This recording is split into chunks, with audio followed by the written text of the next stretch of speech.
ساتوی پسرو وینو دا د شهیدانو کور دا د باتورانو کور دا د باتورانو کور دا د باتورانو کور دا د باتورانو کور ساتوی پسرو وینو دا د شهیدانو کور دا د باتورانو کور دا د باتورانو کور دا د باتورانو کور دا د باتورانو کور د لوی څښتن تعالی په نامه سلامونه ستړي مسئ د بلخ د ملي تلویزیون قدرمنو لیدونکو او اوریدونکو د دې مهال خبرونو ته مو عبدالرحمن عاطف هرکلی کوم. د بلخ پوهنتون د رئیس په لارښوونه د دغه پوهنتون د استادانو او اداري کارکوونکو لپاره د علمي چارو د معاونیت د مسلکي پراختیا امریت له لورې د روغتیایي لومړنیو مرستو درې ورځنی پیل شوی سیمینار پای ته ورسید.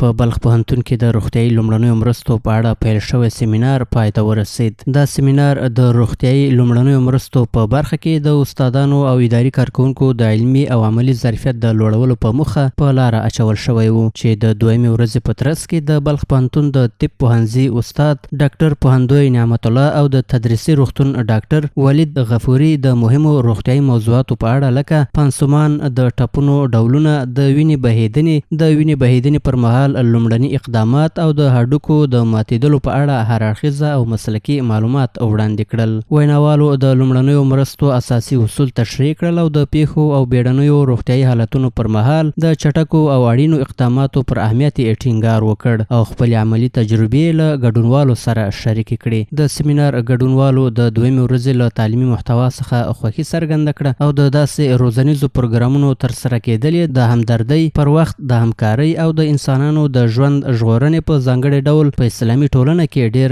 ضروري وبلل. هغوی ټینګار وکړ چې د لومړنیو مرستو زده کړه کولی شي د انساني مرګ ژوبلې په کمولو او له ناروغانو او ټپیانو سره د بیړنۍ مرستې پر برخه کې مهم رول ولوبوي. د سیمینار د دویمې ورځې په پای کې د بلخ پوهنتون د علمي چارو مرستیال پوهنمل مولوي محب الله هدایت د ګډونوالو او د دې پروګرام د تنظیمونکو څخه د مننې ترڅنګ په خپلو خبرو کې وویل چې لومړنۍ مرستې د ټولنې له اساسي اړتیاو څخه دي او اړینه ده څو دا مهارتونه په اصولي ډول زده کړل شي او په ټولنه کې په عملي ډول تطبیق شي تر څو د بیړنیو حالاتو پر مهال له ناروغانو سره اغیزمنه همکاري وشي. دغه سیمینار د بلخ پوهنتون د ظرفیت لوړونې د پروګرامونو یوه برخه ده او د علمي چارو د معاونیت د مسلکي پراختیا امریت په همکارۍ ترسره شوی دی. د مزار شریف ښار اوسیدونکو د دې ښار په کچه د پراختیایي او بنسټیزو پروژو د پلي کېدو له بهیر څخه خوښي څرګنده کړه او دا یې د ښاري ژوند د ښه والي پر لور یو تاریخي، ویاړمن او اغیزمن ګام بللی دی. د ښاریانو په وینا د دغو پروژو عملي کېدل د ښاري پراختیا او د عامه هوساینې د تامین په برخه کې د مزار شریف ښاروالۍ جدي ژمنتیا څرګندوي. د مزار شریف ښار اوسیدونکي د ښاروالۍ له هڅو د مننې ترڅنګ د بنسټیزو پروژو پلي کېدل د ښار په څیره کې د مثبتو بدلونونو د رامنځته کېدو لپاره یو اساسي ګام بولي او ټینګار کوي چې د اقداماتو د ښاري نظم په تګ راتګ کې د اسانتیاو او د ښار د ښکلا په برخه کې مهم رول لوبولی دی. کارایش تکمیل شده و در حدود 10% که باقی مانده صرفا مربوط تزییناتش میشه که تا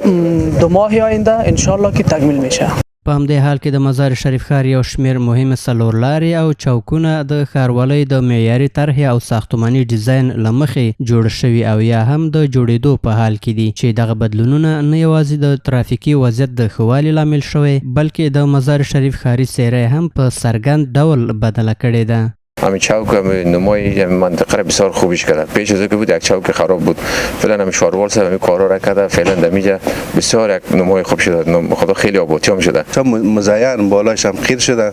دیگه بسیار فوق العاده اساس است. دیگه هم خوب میشه بخیر. د مزار شریف ښار اوسیدونکي هیله لري چې د دې ډول پراختیایي پروژو په دوام سره به د متوازنې ښاري ودې، د عامه خدمتونو د پراختیا او د ښاریانو د ژوند د لا ښه والي زمینه برابره شي او د مزار شریف ښار به د هیواد د نورو ښارونو په پرتله لا ډیر پرمختګ وکړي.